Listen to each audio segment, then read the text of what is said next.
I'm very excited to begin a brand new Bible study with you this very coming Sunday. As you know, we will be gathering outdoors as we did last summer. This Sunday is predicted to be sunny and 70 degrees. So it'll be a perfect time and place to begin our study of the book of Ruth. Ruth takes place during the time of the Judges in the Old Testament.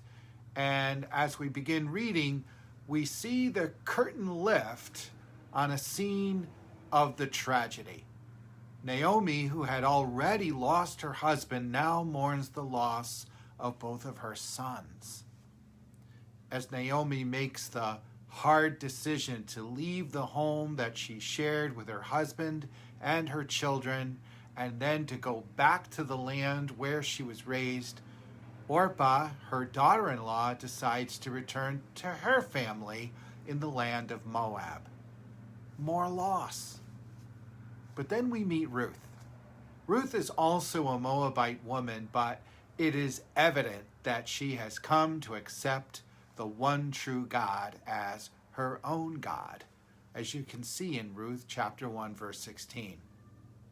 With this love for the Lord comes a love for and devotion to Naomi that causes her to pledge her entire life to her. And together these two widows travel to Naomi's hometown of Bethlehem. While Ruth is a story of loss and heartache, yes, we also see mourning turn into dancing.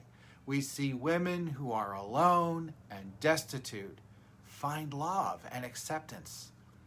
We are going to see the themes of loyalty, of kindness, boldness, love, and redemption. But ultimately, Ruth is a book about the providence and goodness of God. And while these two women travel with utter sadness and fear of the unknown towards Bethlehem, they did not realize that God was leading them. God was leading them to a place of hope and redemption.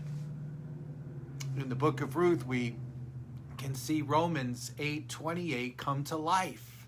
If you remember those words that read, "And we know that for those who love God, all things work together for the good, for those who are called according to his purpose." When you're with God, it all works out in the end. In Ruth, we see God take ordinary people through very painful events to manifest what? His glory, and to bring about their good. So we should never really underestimate the seemingly small events in our lives, whether it's caring for the family, getting married, going to work every day, going to school, showing kindness to our neighbors, raising kids, all of it. All of it is being used by God for the good of those who love him, for his glory, and for your good as well. No event, no person is insignificant in God's plans. And so this study, these next 4 Sundays, should fill us with a great hope as we see every event and person sovereignly placed in God's beautiful patchwork, whose final piece will be the return of Christ himself. So I hope you will seriously and prayerfully consider coming to church an hour early as we gather from 9:30 to 10:15, right before our Sunday worship service at 10:30. Each of you will be given a packet for the upcoming week that asks you to read a few verses from Ruth each day, and then to answer some very brief questions on how to apply those verses in a relevant way, how it applies to your life right here and now. As you ready yourself for a new Bible learning adventure, I'd also like to ask you to ask God something. Say, "God, please place in my heart the name or the face of somebody that you know and that you think would benefit from this study." And then perhaps when someone comes to mind, you might reach out to them and invite them to come along. Who knows? Somebody you know might need a little more Jesus. Amen?